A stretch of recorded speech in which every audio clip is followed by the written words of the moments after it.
Good evening, friends. Welcome to Pradeep ji. Good evening. Thanks for joining. Let's wait for some more audiences to join this live session. And this live session is available on the YouTube channel, that is Vijay Exports Mastery channel. And we are having these live sessions every day at 8:30 p.m. And we are taking up different topics of great interest to the new as well as established exporters. And yesterday we had discussed about one very interesting case study, and we plan to take one more case study today. So this case study I feel will be very useful and will work as a template for the export efforts which the audience may be putting. So there was one question yesterday from Prachi ji. Let me see whether Prachi ji is here, already joined. I missed one question which was asked by the audience. That is Prachi ji. Let me check if she is there. Aziz ji, good evening. Welcome. So, Aziz ji, we had taken one interesting case study yesterday.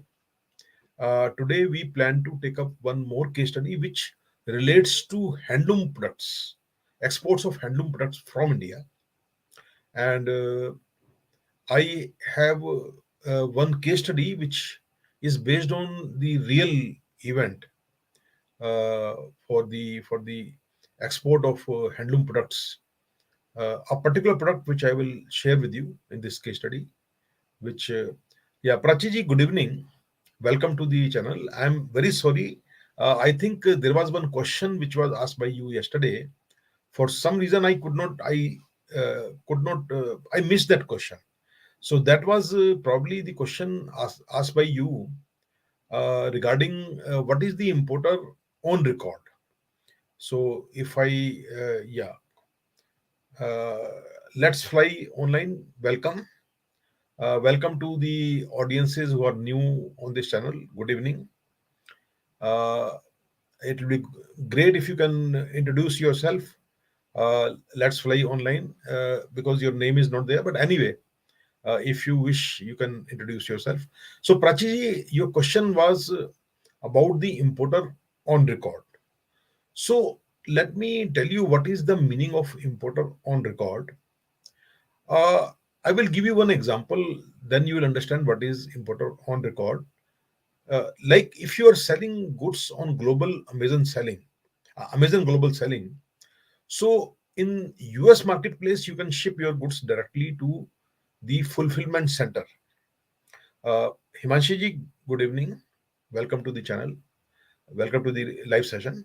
So you can export goods directly to the fulfillment center of Amazon without the need of any importer. So you can simply ship the goods to Amazon. But in many countries, you need importer on record, the meaning of which is that somebody should work act as the importer.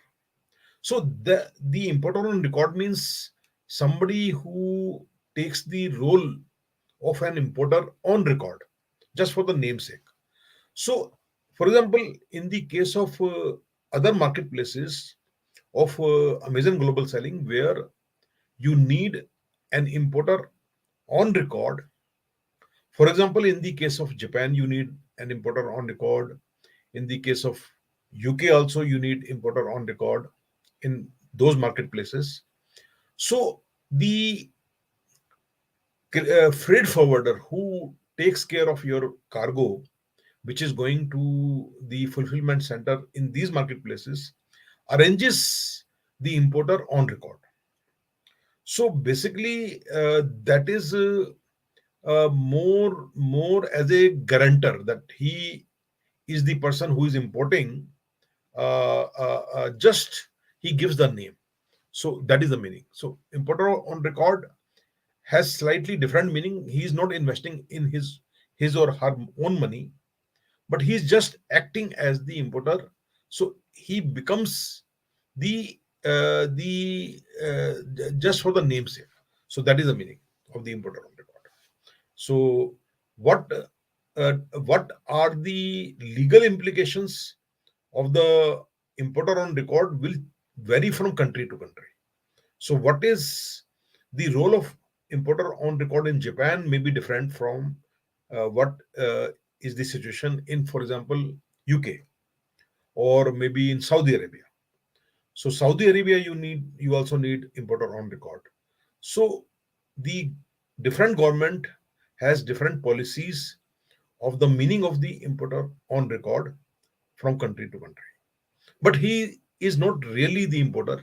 He is not the person who will be investing the money. He is more of a consignee. So his name is there. So he can issue a NOC, no objection certificate, and he can endorse the bill of lading to Amazon fulfillment center. So that is the meaning of the importer on record.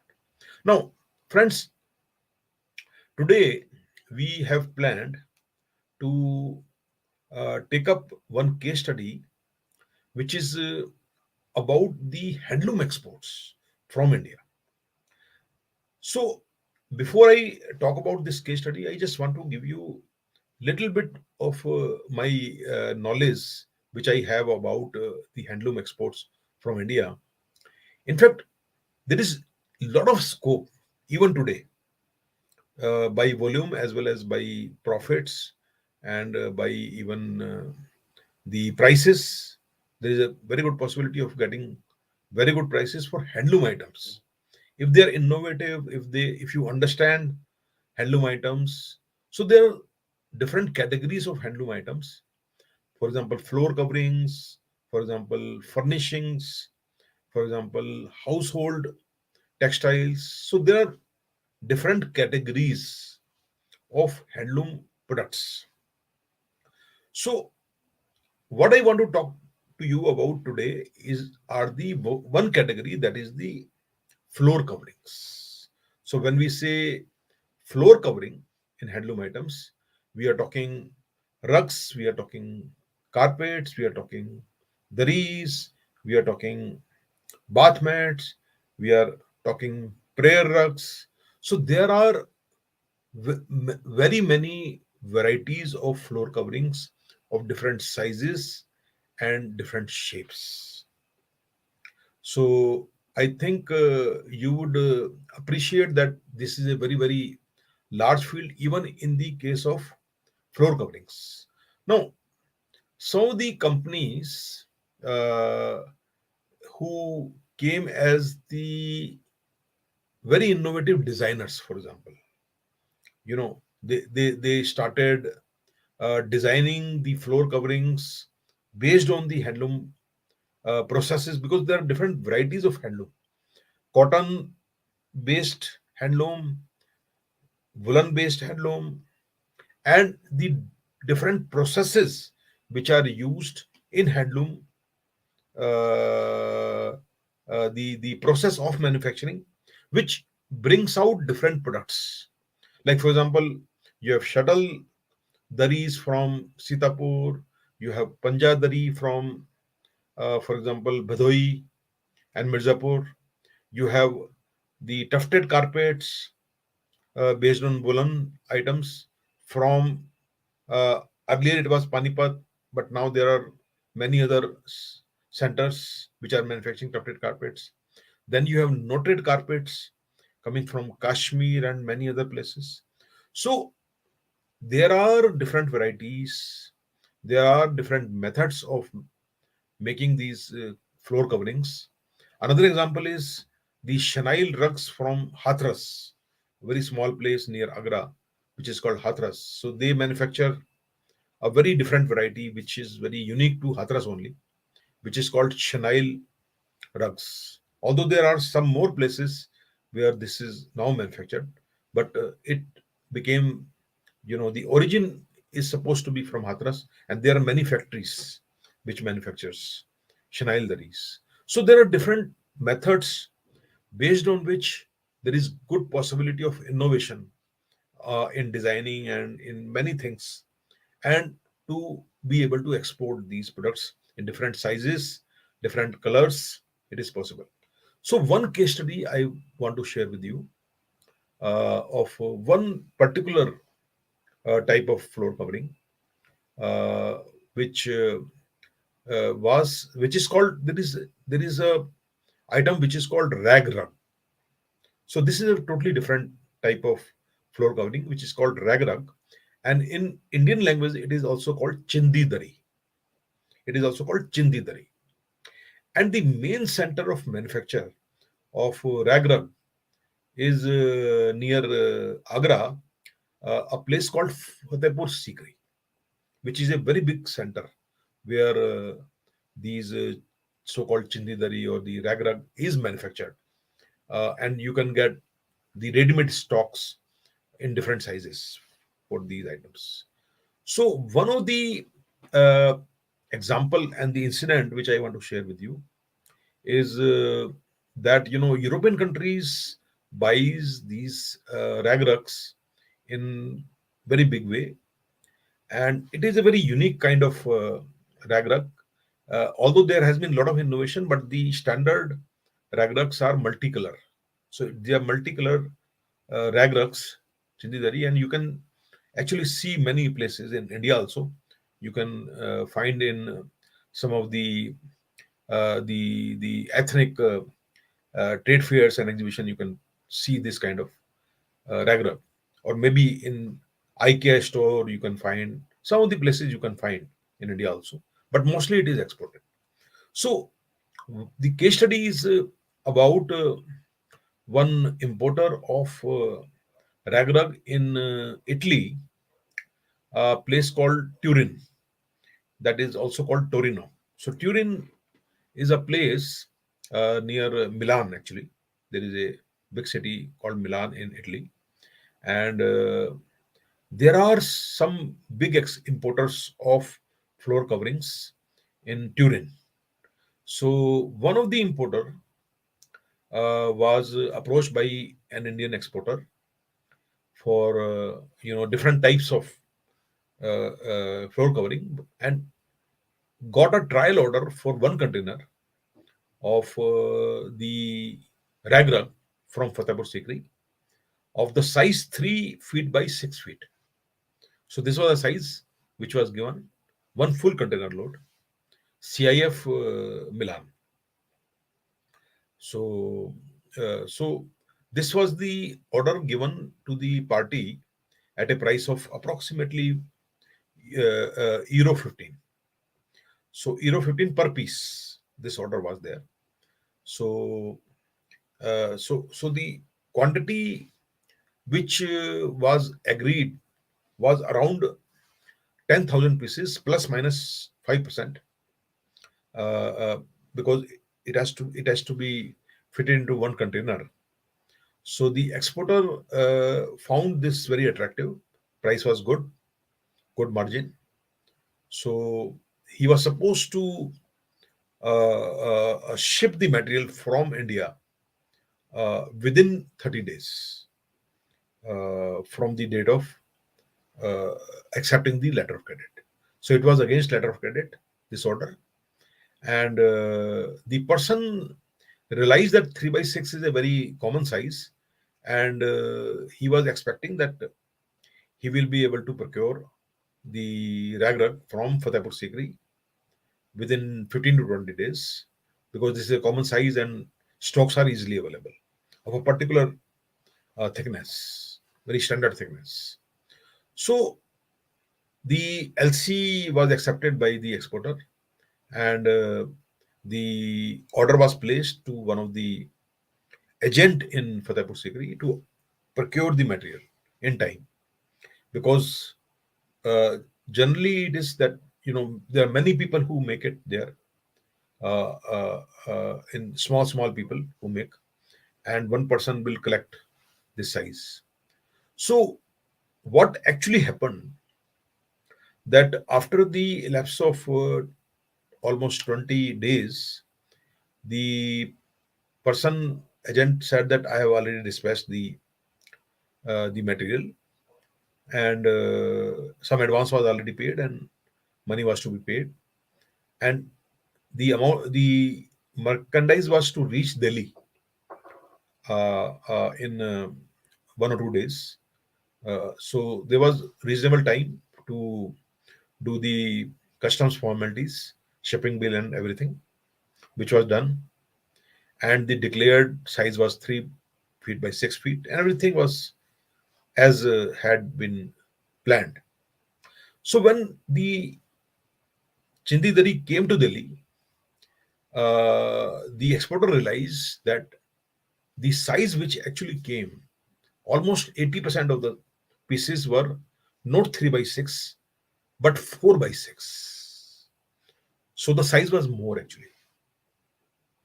So now the problem was that the LC was for 3 by 6, every all the documentation was for the size of 3 by 6. But it so happened that the agent could not collect in time the 3 by 6 daris. Rather, he could arrange the major part of it, shipment, as 4 by 6, not 3 by 6. So the overall volume increased, obviously, right? So as per the LC, the part shipment was not allowed, and the it has to be in one container because the space was already booked, container was already booked by the exporter. So there was no possibility actually to the business was per piece basis, so it was not possible. It was not square feet basis, so it was not possible for the person to reduce the number of pieces. So what the person did, he realized that the size is 4 by 6 rather than 3 by 6. So it was very difficult to stuff the material in the container. So what the person did, he somehow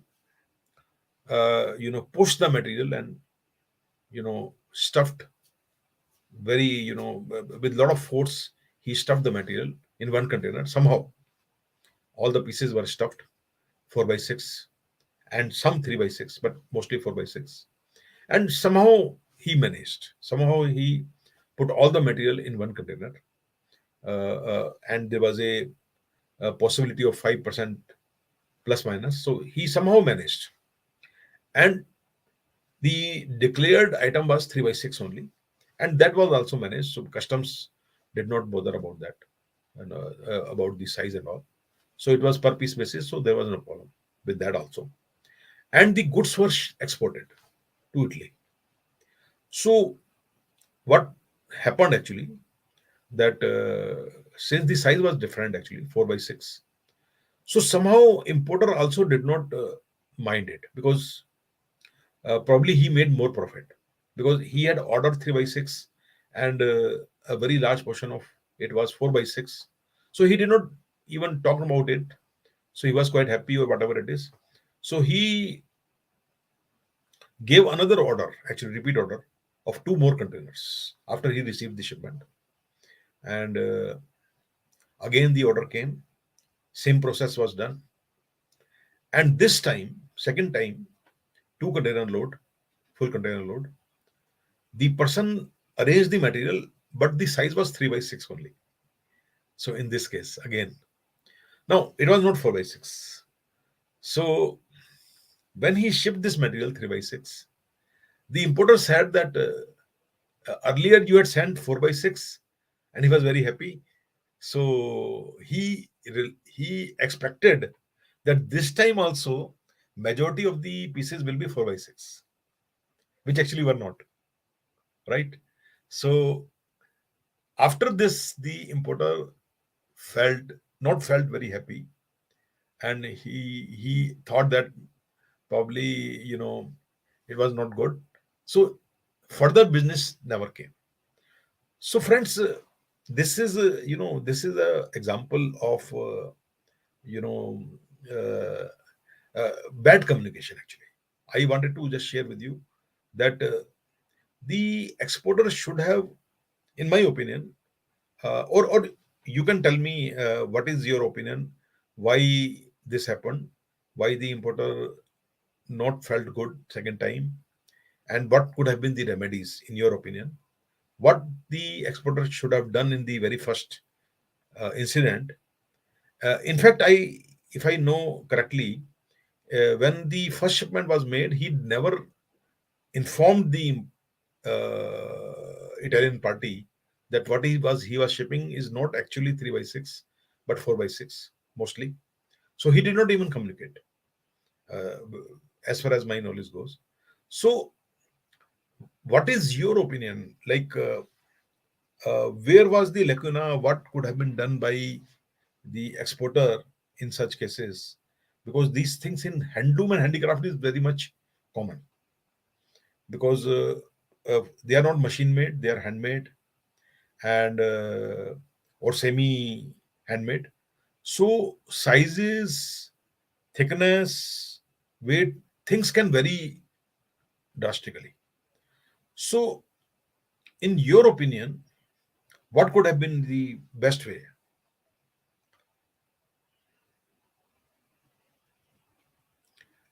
Yeah, Yusuji, you have put a very good question that in the case of LC, it would have been difficult to realize payment since specification were not met. You're absolutely right. Uh, if I remember correctly, in this particular case, there was no quality certificate actually to be arranged. And being a handloom item, handicraft item, Indian customs is also not very particular. Uh, since it was only one container, so there was no EIA inspection also, export inspection NC, Government of India inspection was also not there. And generally for handloom items, the customs are very, very flexible. So normally, in any case, if I remember correctly, in this particular case, there was no physical examination by the customs, and generally that is the case.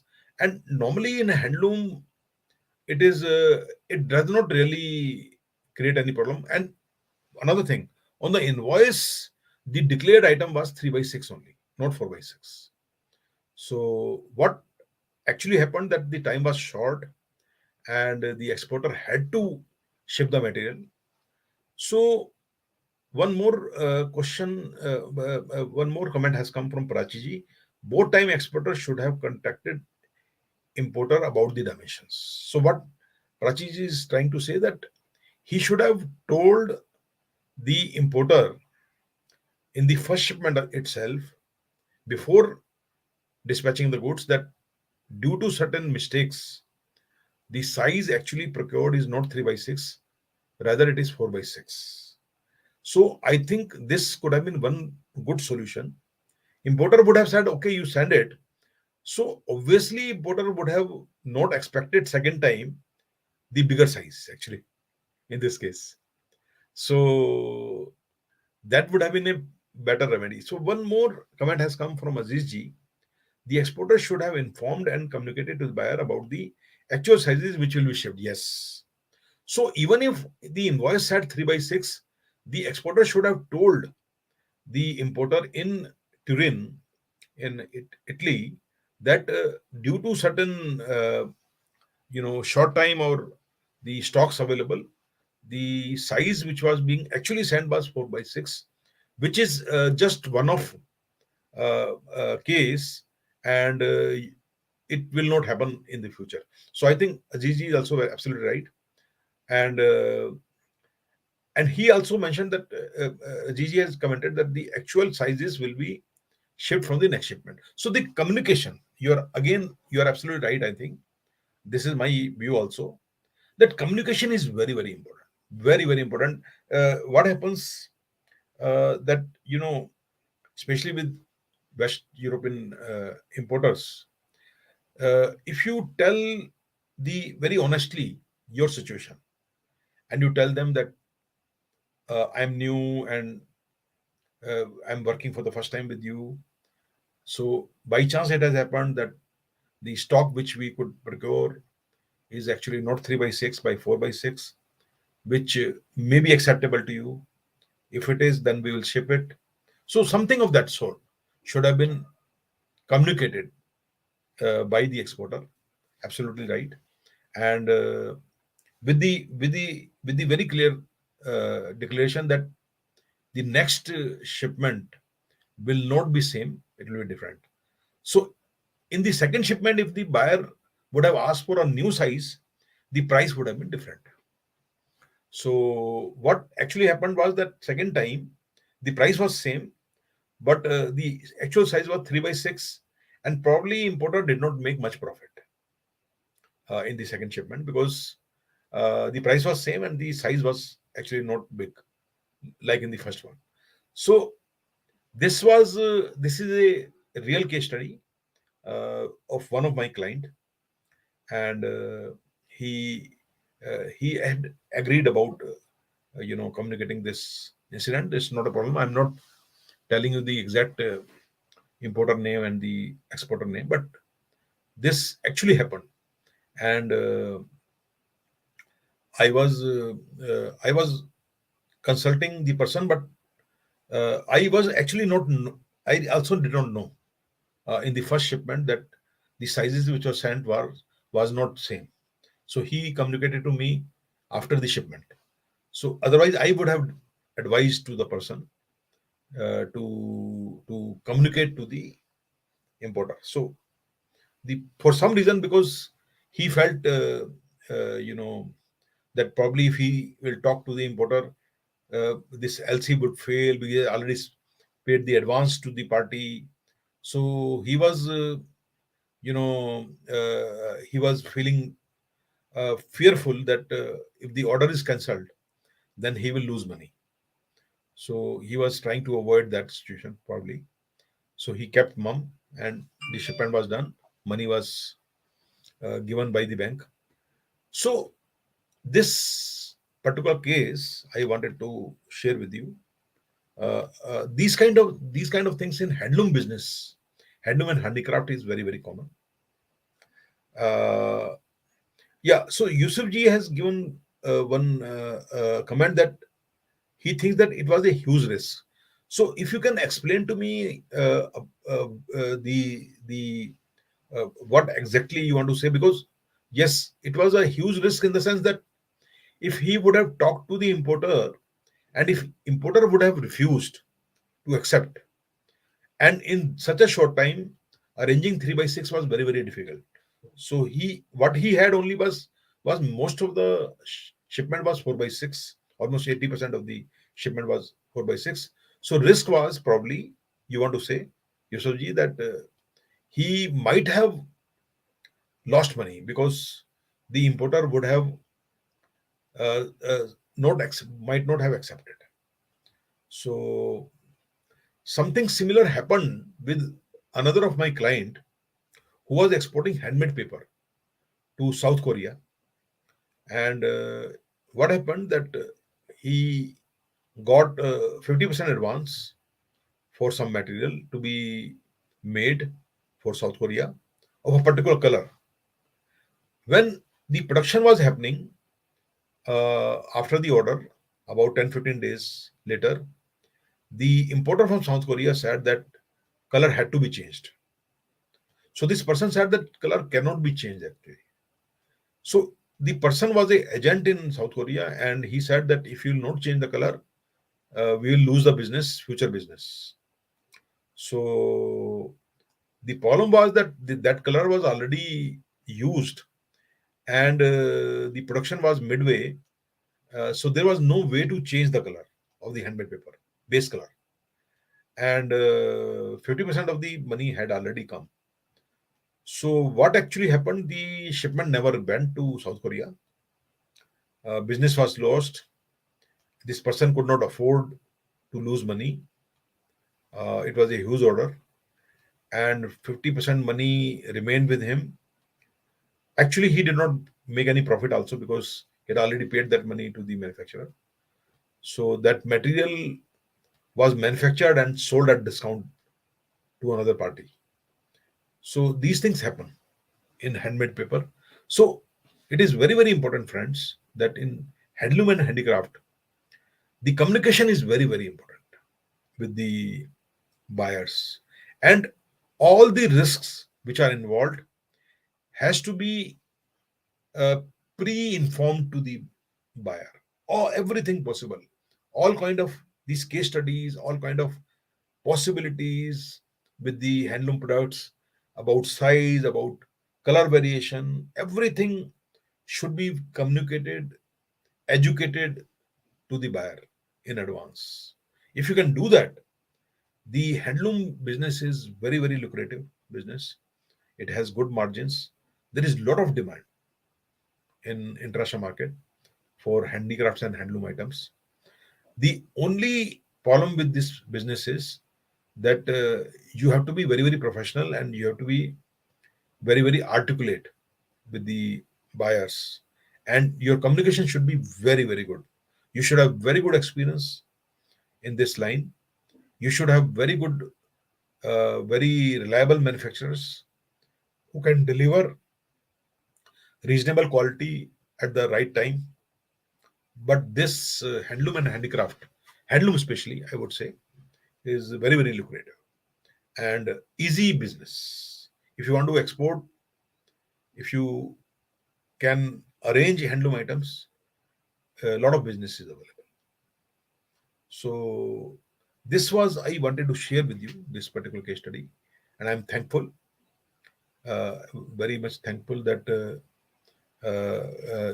you uh, contributed to the case study. I'm very happy, and it shows that you are getting aware of the difficulties which are normally faced by exporters.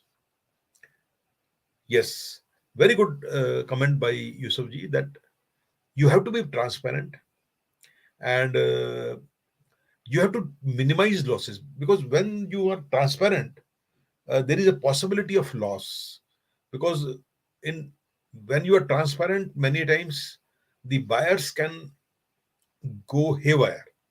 So how do you minimize your losses and still being transparent? That is the catch. So as per my experience, because because uh, transparency also brings risk actually, but it is must also, because to get repeat order you have to be transparent. So how do you make a trade off between transparency and losing money? So these are two things in this. Even if there is a LC, if the LC is there, and in handloom, it is very, very difficult to meet all specifications which are given in letter of credit. So that is another risk. So because it is not factory made, so it is not that machines are churning out some particular engineering part or thing that which will be accurate, which will be as per drawing, as per specification. It's not possible in handloom and handicrafts. So how do you educate your buyer? You make them understand the difficulties, and many of the buyers knows because they are into this business. So but how do you make it to your advantage that you do not lose money and you still be transparent? So these are the challenges which are associated with handloom products exports. That was the idea and the crux of this case study, which I wanted to share with you. And I think this particular case study will be helpful to you to plan your business and your strategies. So, if there are any questions, friends, on this particular area of discussion, you can ask the questions. I'm very, very thankful uh, to you that you had been regularly attending the live sessions on my YouTube channel, VG Exports Mastery, which is devoted to bringing out new case studies, new ideas, topics, and the developments which are happening in the international market, and the changing scenario, the near future scenario of India's export and exports, imports in general. So one very interesting comment has come from Yusuf ji that the exporters should be prepared for such risks. Uh, and you are absolutely right, Yusuf ji, and which requires some financial backup actually. So to be able to take such risks, you know, when we are talking of the even one or two containers trial order, maybe five containers, 10 containers. So, so another comment has come from Prachiji that can I make a video on export of silver jewelry? Okay, very good session it is, Prachiji. Please give me some time and let me work out the silver jewelry exports. Maybe I can give you some understanding of the silver jewelry business, like I shared with you in one of my sessions about the world scenario of the ceramic tiles, because one of the audience asked about the ceramic tiles and sanitary ware. So I had given some research based study. So probably I can be able to give you a graphic view, and I can create a session on the export of silver jewelry, which is a very interesting area actually. And in fact, as far as my understanding goes, the silver jewelry has a lot of potential from India, because there are a lot of variety of silver jewelry actually. And recently, I came across the silver jewelry made by some tribes, tribal jewelry, especially the very dreaded tribe the Andaman and Nicobar, Jarawa tribes. So I saw in one of the uh, trade exhibitions the jewelries, many of which was silver jewelry made by Jarawa tribes. So there are a lot of varieties, different types of jewelries which can be exported in silver items. So let me study this area, and I will definitely come out with that. So one more comment has come from Pradeep ji, that how to ensure the classification of any product I want to import is right and same as per custom authorities. So I think you are talking about the ITCHS code. ITCHS code. So see, I would advise you to go to a portal called Indian Trade Portal. When you go to Indian Trade Portal, uh, maybe in the next session, I will explain to you how to use Indian Trade Portal. I will show you that how you can find products and ITCHS code, which is very, like we'll take some examples of some of the items and we'll try to find out from Indian Trade Portal the 8-digit code, ITCHS code, and let us see whether we can classify products as per the custom authorities. So I think it is possible using this portal, or you can also use another portal which is called the Trade Map of the International Trade Center. So we will take a session on this. Maybe we can do it tomorrow itself. We can we'll try to see how we can benefit from Indian Trade Portal, and I will try to show you what all can be done using Indian Trade Portal. So this we can take up tomorrow. One more comment has come from Aziz ji. Sir, can we put some light on office supplies export? Okay, okay. So I have some background, some experience with some of the office supplies.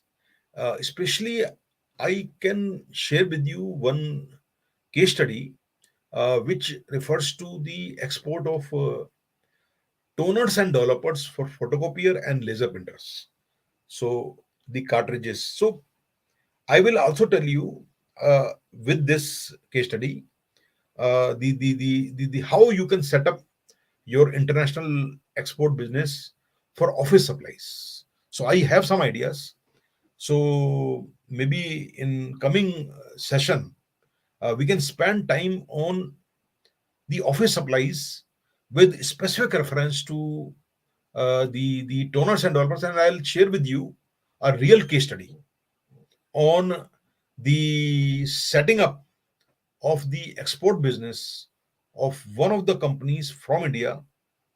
I will not name the company, of the products which were manufactured, very similar products which are manufactured in India by Xerox. So another company is there which has the similar production facilities like Xerox.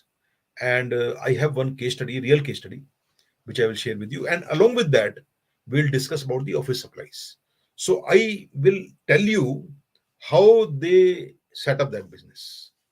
So Ajiji asking that is it coming under FMCG? I can tell you that definitely it is not part of FMCG. Office supplies are very typical thing, and I can definitely give you a very good picture of how do you take care of the office supplies exports. What is the way out? And I can tell you, office supplies as such is a very large range. Actually, it is not a small range, and probably you will have to define the area in office supplies. Uh, but it is still possible. It is still possible to offer a bigger range to the export market, and I'll give you some very good clues. I will tell you based on some real events. So I think uh, this can be interesting, maybe useful also to you. So what you can do that the ideas which I'll give you based on certain real export inquiries and export business transactions. So probably you will get an idea that how to go about it. And one more thing I want to tell you that uh, another company from India recently uh, used the things which I want to share with you, and those were really useful. This company is doing very well now from Gujarat. They are manufacturing office supplies items, especially the consumables for the, as I told you, photocopy machines and laser printers, including color laser printers. So this is a manufacturing company in Gujarat, and I advise them, and they are doing good business. So I'm sure that the same formula can be applied for many items in office supplies. But not FMCG is a totally different ballgame, as far as my understanding goes. So it cannot be done like FMCG. So this is my view as far as the office supplies are concerned. So let me do some groundwork, and I will create sessions. One on the silver jewelry I will create, and another I will create on the office supplies. And tomorrow we will take up how to use the Indian Trade Portal. What information is available from Indian Trade Portal? We'll take some examples, and I will show you that how you can use Indian Trade Portal tomorrow. So I think if there are no questions further, we can call it a day today. And I'm very thankful for all the audience for joining the Exports Nation Daily Live, which are the live sessions held on a daily basis at 8:30 p.m. on VJ Exports Mastery channel. Uh, Comment, Prachiji, thanks for your comment. Also, that you are satisfied with most of the doubts through these live stream sessions. So I'm also very thankful to all the audience who are regularly joining, and I request them to share the link of videos to your colleagues and contacts who may be interested in benefiting from these live sessions. I'm thankful. Ajay, thank you. So, thanks to all and good night. Thank you very much. Bye. We'll meet tomorrow.